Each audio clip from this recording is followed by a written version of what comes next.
चलन्तु पनीर भुजिया बनेगा। पनीर टमाटो पियाज कंचा लंका सब हम काटिकी रखी रेडी करके पनीर को एमती ग्रेट करके रखिए। ता सहित किसी बेसिक मसला जमी जीरा पाउडर धनिया पाउडर रेड चिली पाउडर हल्दी पाउडर आउ सब इम्पोर्टेंट है लुण मैंने स्वाद अनुसार लुण तो निहाती दरकार ना फिका तो मुझे ये पनीर को ग्रेट कर पनीर भुजिया कर सारापर मु आलू और सजना छुई भी भाजी।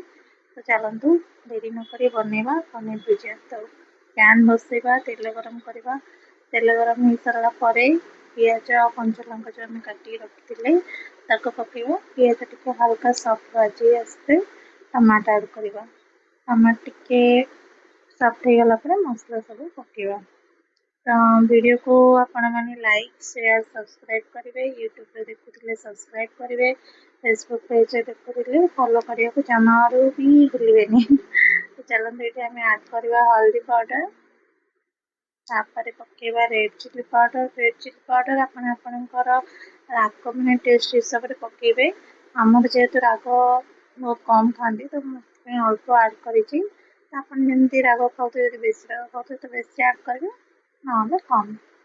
तो तापर आम पकेवा जीरा पाउडर धनिया पाउडर तापर स्वाद अनुसार लुण पकईकी आम 2 ରୁ 3 मिनट मसला टे भलसे मिसेदबा। जेहेतु आम मसला किसी ना मैंने अदा रसुण तो ना बहुत समय लगे तो 2 ରୁ 3 मिनट भलसे मसला मिसीगला आम से जो ग्रेट करके रखी पनीर ताको पकईदबा। पनीर को पकईकी भलसे मिसेदबा मसला सहित। देखिपे कि भलसे आम मसला सब मिसी जाइए पनीर सहित आम टेस्ट भी पूरा एक भुजिया भाई ही लगे थे के करके खाइबे बढ़िया लगे। तो पनीर भुजिया हो सारापर लास्ट को आम धनिया पत्र पकेगा आ छाड़दबा। देखो मुझे हल्का पोट पोट भाया जोटा कि भल टेस्ट आसो। तो पनीर भुजिया हो सारापर चलते नेक्स्ट आम आलू आ सजना छुई जो रखी काटिकी करवा। तो आलू और सजना छुई भाजवाई फास्ट कढ़ई तेल पकेवा तापर फुटण पकेवा ता सहित पियाज कंचा लंका ऐड करवा फुटण फुटिला पियाज कंचा लंका ऐड करेंगे।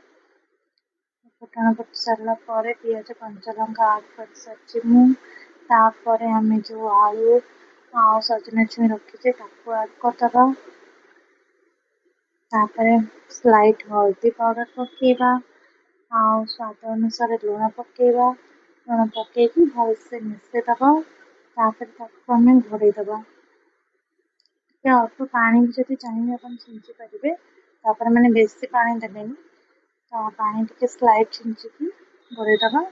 तो से भितर आमर कही भेंडी आ बैगण गोटे आइटम बन बैगण भेंडी को मुझे अलरेडी काटिकी हल्दी और लुण पकई गोल रखी तो तापाई चलते गोटे पेस्ट बनवा जोटा कि बेसन आउ रेड चिली पाउडर लुण पड़ी हम।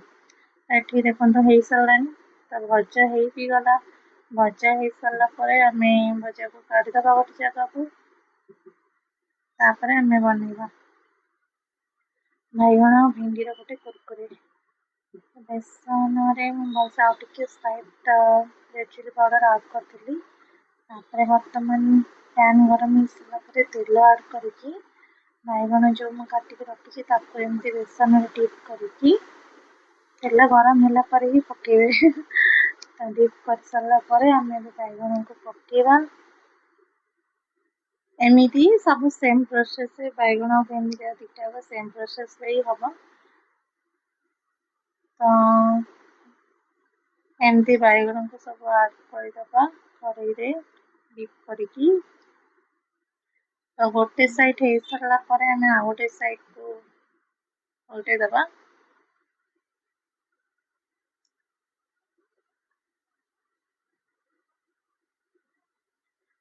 तो केमती आपण मैंने करती मत कमेंट जनइबे। तो बैगण तो ऑलमोस्ट छाणी सब जाक तापर मु भेंडी गुड़ाक सब छाणुची ଭେଣ୍ଡି ଗୁଡାକ ବି ସେମ୍ ପ୍ରୋସେସ୍ ବେସନ ଯୋଉ ଆମେ ବନେଇଥିଲେ ପେଷ୍ଟ ତା ଦେହରେ ଆଡ୍ କରି ଛାଣିଦେବା। ତାପରେ ଏଠି ଆମେ ପଖାଳରେ ତଡ଼କା ଲଗେଇବା ପାଇଁକି ଟିକେ ତେଲ ଟିକେ ସୋରିଷ ଶୁଖିଲା ଲଙ୍କା ନେଇକି ତଡ଼କା ଲଗଉଛି। ଯେହେତୁ ଆଜି ମୁଁ ପଖାଳ ସହିତ ଖାଇବା ପାଇଁ ସବୁ ଆଇଟମ୍ ବନେଇଥିଲି କେମିତି କଣ ଲାଗିଲା ଲାଇକ୍ ସେୟାର କମେଣ୍ଟ